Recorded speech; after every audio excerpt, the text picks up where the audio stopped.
So hey, how's it all going back out there in YouTube land? And yeah, if you've been following along with the channel and what I do and everything else, you might have seen a little video on putting my what I call a fish processing table together, something I've always wanted, and the bits lying around for a fair while. So some of it was already made, but in the last video, if you saw that, I don't know when I uploaded, but yeah, I put the table together and welded in the tub. If you're new to the channel, you'll know that it's a bit of a movement from what I normally do. If this is your first time watching one of my videos, I normally make knives and 2x72 grinders and yeah, bits and pieces and things like that. But anyway, here it is. I never got it finished last time because it became a huge sort of a video. So the plan for this one is I've got that in there. As you can see, I've got to weld up the corners, 4 of those. Then I'm going to fix it to the frame you can see underneath and give it a bit of a polish up with what I've got here in my garage. And again, if you're new to the channel, then that's pretty much what I'm about, is just doing a bit of a journal on sort of things I do in my garage, just in case somebody's interested. And if you're one of the few subscribers that I've got, thank you very much.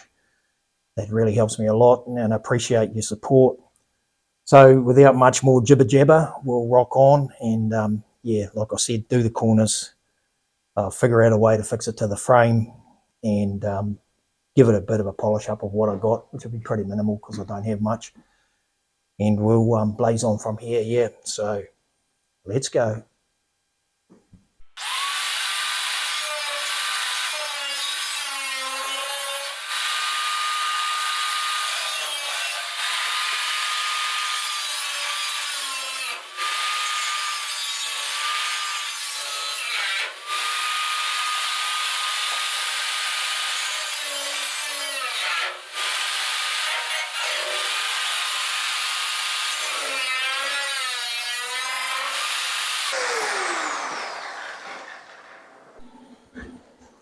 So what you just saw me doing was just cutting out these corners here a little bit to line them up a little bit better, because the pan breaker head wasn't really the thing, but it's done a reasonable job. So what I'm going to do now, not on 130 amps, we'll turn that down. I could clamp that up and knock it in and get it right first with a sash clamp. That's what I'd do if I was in industry, but I'm not in industry, I'm just here in my garage. I don't have a sash clamp, so I'm going to tack it there, tack it up, but as I tack it, I'm going to whack it, and that'll join it up. Yeah, the old stainless, you can move it around a little bit, so I'm just going to put little wee tacks on it, and then I'm going to weld it up. So let's do that.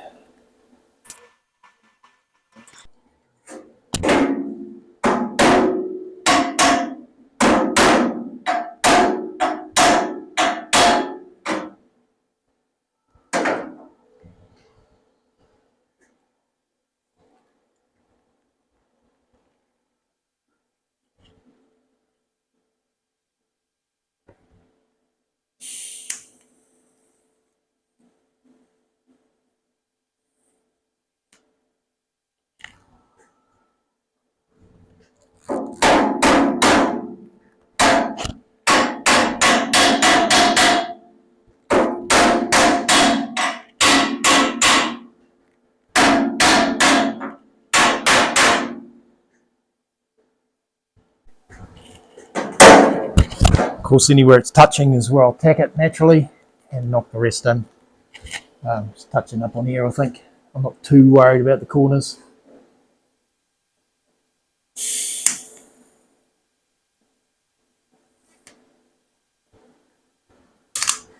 Oh, so that's looking not too bad.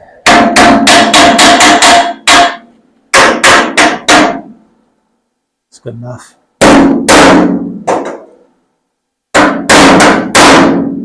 Corners are underneath. Like I say, if you're in industry, yeah, definitely would take a little bit more care, but just got to get this done. Yep. So I'm going to weld it vertically down. Yeah. Where am I? If I can get at it.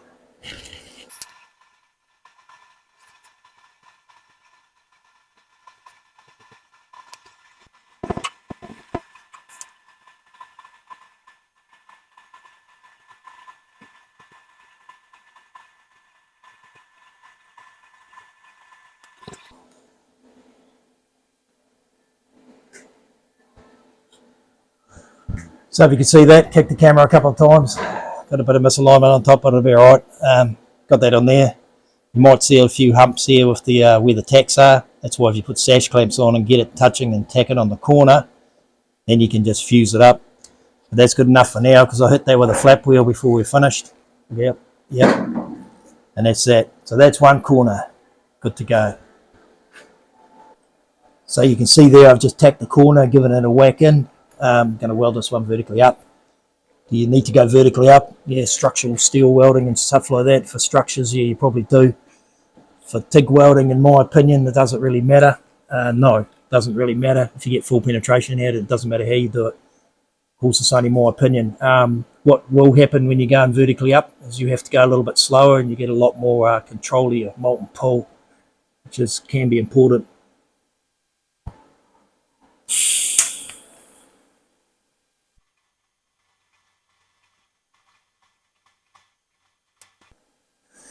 If you can see that in the video, that's a little bit tidier. It's not too bad. Bit of a flap wheel, they'll come off easy as. What I mean by a little bit slower is I mean less amps. Just gives you a lot more control. You get a tidier weld normally. I'm in a bit of a hurry here, but never mind.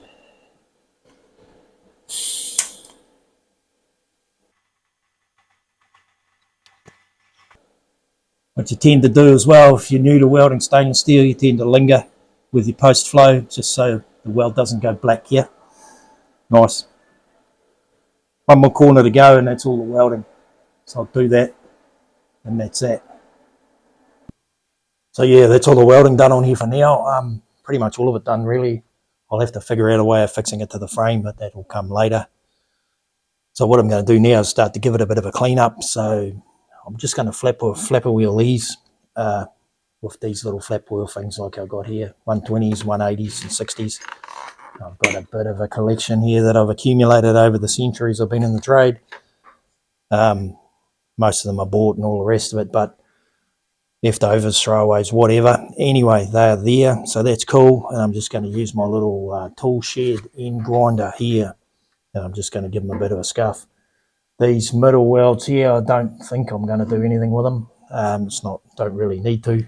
Probably leave the top as well, but I'll think about that, give it a bit of a ponder, and we'll see what we come up with. But for now, I'm going to leave it like this. I'm not too worried. There's a bit of misalignment just in these bits, but yeah, not worried about that either because it's underneath. So I'll just give that a bit of a scuff on the side. If you've never done it before, you just need to be a bit careful. Ideally, I'd use a Rylock or a flatter disc, but I don't have any. So I'm just going to give that a bit of a tweak, a bit of a scuff up. So without talking any more about it, we'll put on our respiration because it's bound to get a little bit dusty.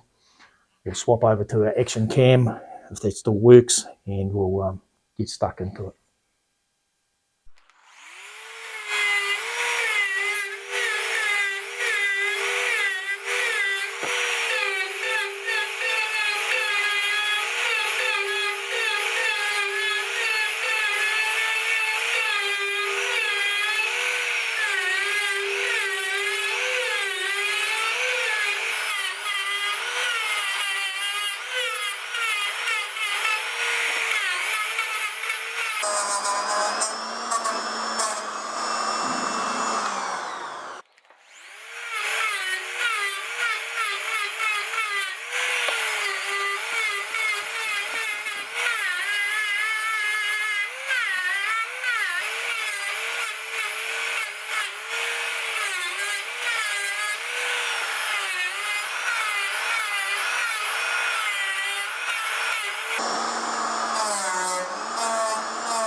So there's the four corners polished up like that, flap wheeled up at a 120. You can see what I tend to do when I'm doing it is I take the flats off like that, take the flats off that way, and then I'll round up the corner here. That's what I tend to do. I don't dig the corner out first because it could get a bit thin. Under here, of course, I may not have got, so when I flip it over, I'll just get that bit top there and then it's just a matter of blending it in like you might have seen with the green Scotch-Brite. This finish is a number 4. Yeah, it's a bit of a grainy finish. That's what they call it anyway. So now I'll flip it over and we'll have a go around the tub. So yeah, if you're new to polishing, yeah, just a few points, I guess. Just go that way, get that. Like I said, I would have used the flat wheels, but I don't have any, so flat wheels it is. You might notice, you might have seen on the other corner, I have a few bumps where the tacks were. That's why fusing it up is always a better idea if you can. Yeah, so apart from that, it's really just a matter of blending. So yeah, let's flip her over and have a look at the tub, yeah. So yeah, you can see a bit better there what I'm talking about. You can see that grainy finish on there. What they call it down here, I think it's a number 4. And you can see in here on the tub, if you can see that pointer there, that's 2B. With a bit of water stain on it, but that doesn't matter. 2B, yeah. So essentially what I want to do is try and get this weld here flat and try and get rid of it, yeah, a little bit. I'm just going to skim it off. I don't want to take too much off. I could just leave it. If you can see, no, that's out of camera, it doesn't matter. You can see where I've got a few tacks and stuff sticking up, so I'll just blend that in. What I'm ultimately going to do is go over it with a Scotch-Brite on a orbital sander type thing and just make it a bit duller because it's a bit shiny for me. If I was back in industry, I'd probably use pickling paste to get the burn mark off first. Then, yeah, a little bit less polishing, but I don't have any pickling paste, so what I'm going to do is just hit it with the flat wheels and then scrub it with the Scotch-Brite. You can use a wire brush to get the burn mark off, but you need to get it at the right temperature when it's cooling down, sort of thing. Not too cold, not too hot, and then yeah, you can get that off. It's just a matter of passivating it. If you know anything about stainless steel, the reason it's corrosion resistant is the chromium layer on the top. If you leave this like this, it might be all right, but ultimately it's sort of broken down the chromium layer. You need to get the burn mark off and let the oxygen do what it's got to do. It's a chromium oxide, I think it is. I'm not sure. Something to do with the chromium anyway. I have studied it, but I can't remember right at the minute. It just builds up a layer of protection against it. So if you don't, like I say, it's broken down and it'll be susceptible to corrosion. So we'll get that burn mark off and all the rest, and we'll get stuck into this and do it, yeah.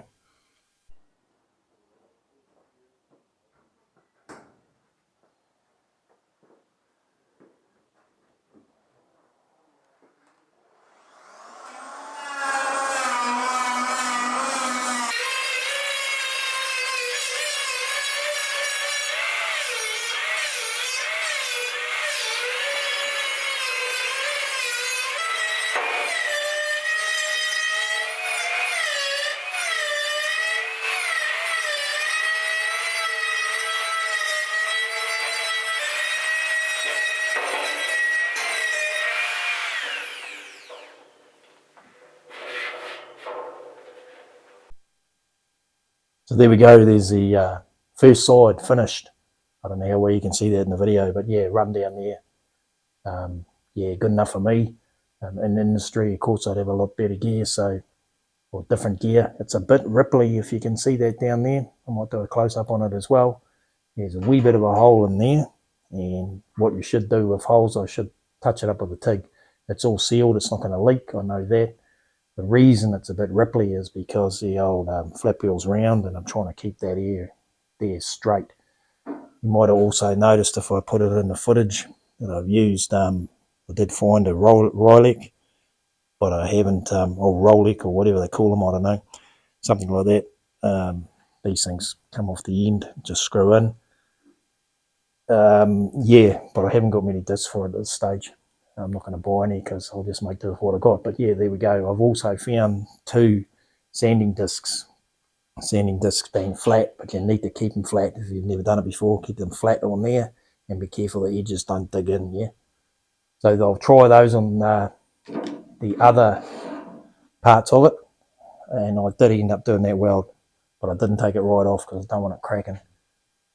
Oh, there's a scratch. Never mind. So yeah, not too bad. So I'll do a zoom in on that little hole so you can see what I'm talking about there. So if that focuses, it's getting a bit close for the old camera, but that little bit there, it's not a hole, it's just a low spot in the weld where it hasn't, because there was a curved sort of thing, it hasn't got over there and got it. what I would normally do in the real world is, well, this is the real world, but you know what I mean. I touch that up with a bit of TIG and cleaned it off. It's good enough for what I want because, like I say, it's not going to leak, so that's sealed up. So you can see a little bit of the rippliness there, perhaps. Move that around, you can see it there actually, I think. Again, I don't know how well they focus, but you can see the shadows here. See the shadows and the shiny bits, and that's just a little bit of rippliness. And like I say, that's totally due to the fact that, here we go, the flap wheel's round, so it's just bouncing across the top, even though you try and do. So what you've got to try and do is keep it flat, yeah, which is what sanding discs and so forth will do. So yeah, that's what you need to try and do, which is what I've done. Few scuffs and things, I've got a wee bit to go on that one, but yeah, apart from that, that one's pretty much good. So like I'm saying, that side I'm pretty happy with. I'm good enough for what I've got to do with it. The corners are always really quite hard to get into without the proper gear. But yeah, it's another sort of thing. I haven't got the gear, so I'm just telling you how it should be done, in my opinion. I've done quite a lot of polishing in industry. Not that it's my trade, but yeah, it's all part of what we do. That's probably not as flat as it should be, so I may run over that with something else. But yeah, so from here I'm going to give it a lick up with the old disc on those three sides, and then once it's flat, if it comes out really flat, I'll go back and do this one as well, just touch that up for the ripples. If I can't get it right, I've only got two discs, so I need to just see what happens, and then I'll do it with the old Rylec, I think it's called, might get that wrong. You've got a variety of different pads and stuff you can put on that, but again, I've only got about 3 or 4 of those. So enough of that. A few little scuffs there, but like I say, there's a little bit of work left to do on it, so we'll get stuck into that. We'll get that polished up, fix it down, and yeah, it'll be this part finished really. And I'll put her outside again, mount her up, and be ready to use it.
So that's it. If you can see that in the dinginess and the darkness, the work's done for the day. It's getting cold, it's getting dark, it's getting all the other things.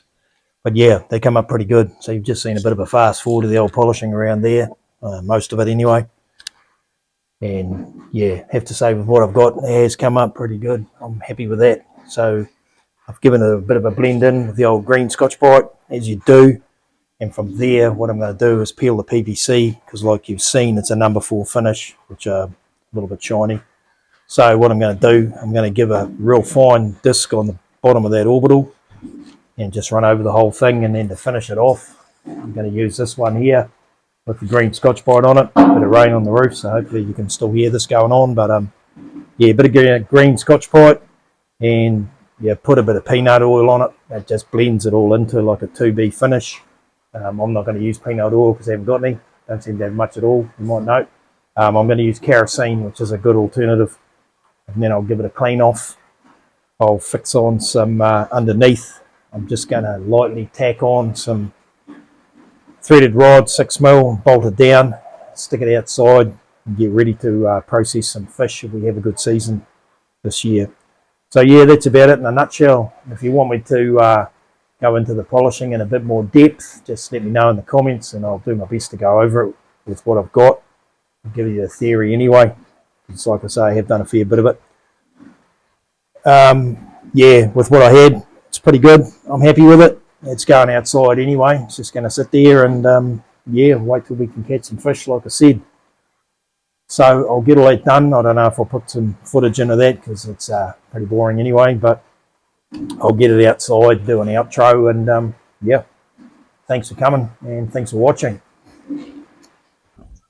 So there it is. The sun's going down on another beautiful day here in Kiwiland. The tub's done. You can see in the background there my old DIY barbecue I've got. So I've got my giant cutting board sitting on here. Got a multitude of knives, the old fish filleter. You won't see a video on that because I haven't done one yet. My old camping knife, don't have a video on that either. But what I do have is 4 videos on the original Mark I Hunter if you want to have a look at that. But anyway, enough selling what I've got to say. Yeah, so that's it. Put it together. Very happy with it. A few little scuffs and scratches here, but no, it came together quite well. So I'm happy with that. And I hope you enjoyed the video. Welding on the inside's a bit rough, I will have to say, but it is what it is.